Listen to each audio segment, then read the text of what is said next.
How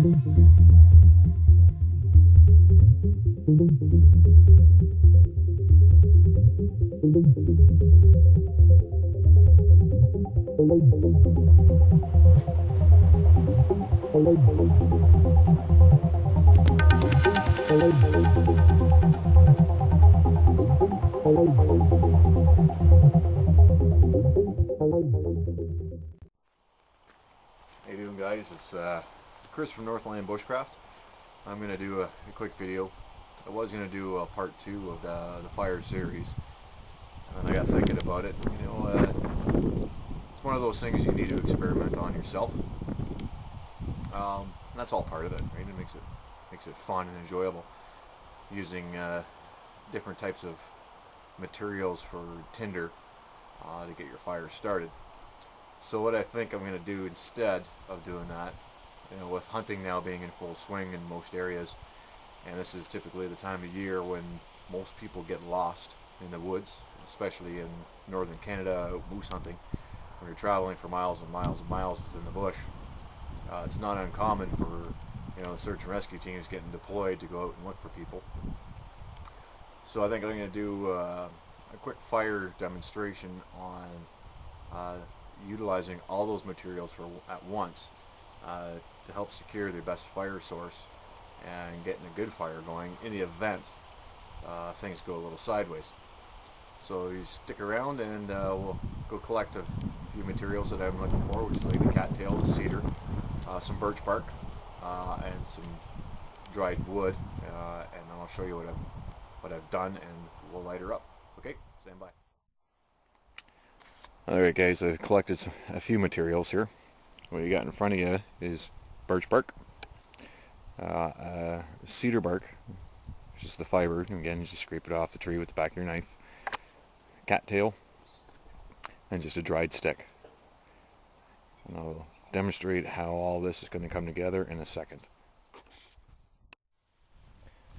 Alright guys, as you can see, I've already fluffed out the cattail here, and I got the cedar bark put on top of the cattail. What I'm doing with the birch bark is usually you'll peel off thick pieces like this. It's kind of like onions, right? It's all little layers. So you're going to pull off the paperous part. Right? You're going to shred her down to just very, very fine pieces of birch paper. Almost like tissue paper at that point. You can see it just peels apart. Nice. Just like paper. Right? You're going to apply that in there. Next, just a standard step. I'm losing everything here. It's all blown away because it's windy out today.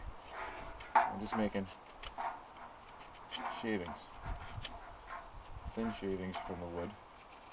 If the wood happens to be wet, you can baton it in half to get to the dry stuff, and then do the same thing. Right. The more you have, the better it is. Right. Takes a little effort.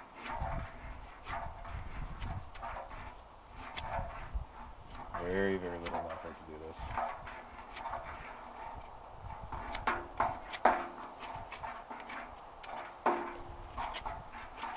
And the idea of each component is the longevity of the fire itself. Right? You stack all this in, if it'll stay there. Again, the hard part is the wind, especially with this down. So it may be to my detriment right now. But,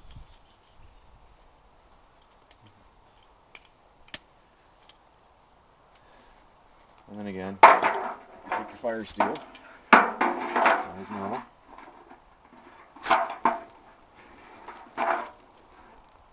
See how quickly that lit? Got the outer layers, mind you.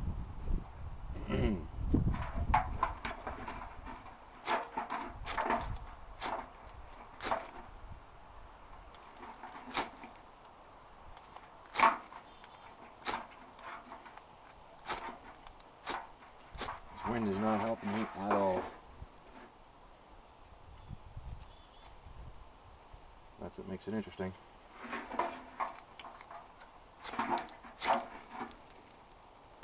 And there you go, boys. See how the birch bark caught?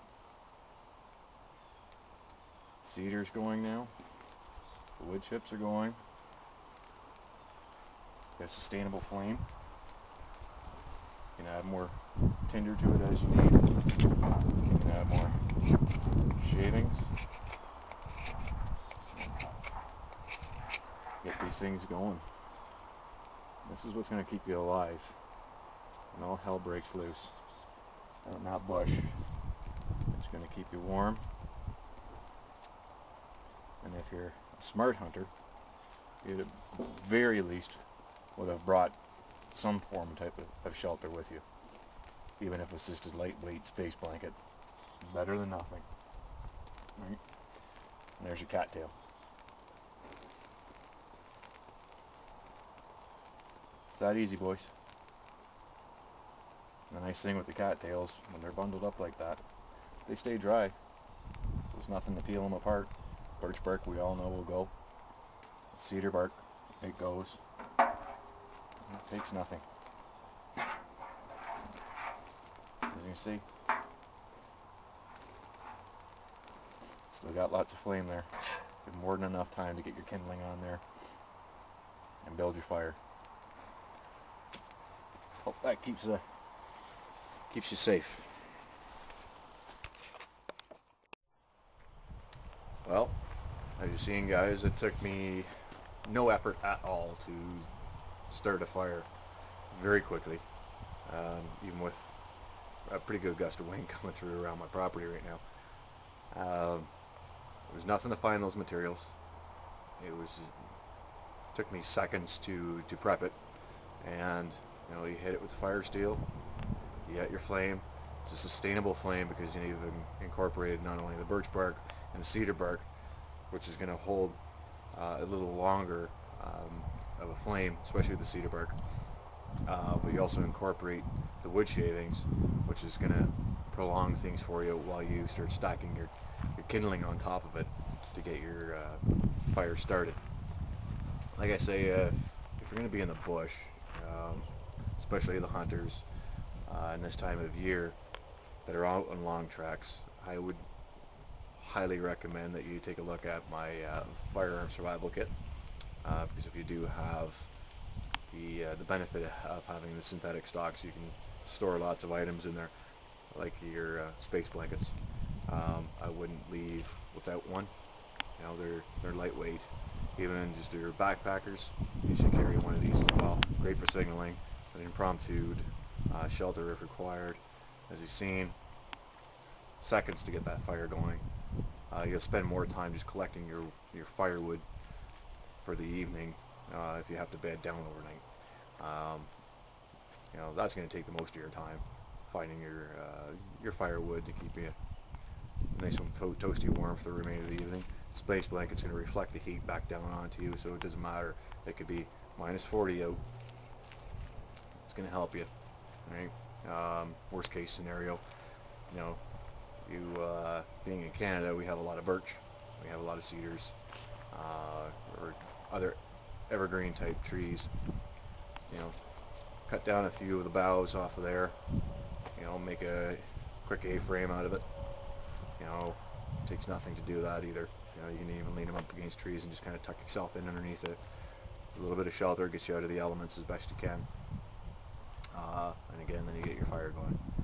It'll help you out. Hopefully nobody gets lost this year. Hopefully everyone is safe this year and during the hunting seasons, as well as the campers and the backpackers and hikers. We all love being outdoors. We all love the nature, the scenery that's around us, and the sounds and the sights, and the smells. But it's always nice to be prepared and have at least some knowledge of what to do in the event things go a little wrong. Fire being one of the main ones. Right now, this time of year, you're going to be exposed to elements very quickly that you can end up succumbing to hypothermia. And it doesn't matter how long the search and rescue teams are out looking for you. If you don't survive the night, there's no point. And the whole idea is for everyone to come home safe, right? So practice your skills. Practice this. Definitely practice each of those items independently of each other. It's just fun to do it. Let's be honest. Like the cattails took off in seconds. Um, Cedar bark, again, you fluff it up, get some more fibers going. Same thing. Birch bark, when you peel on those layers away for the paper, same thing.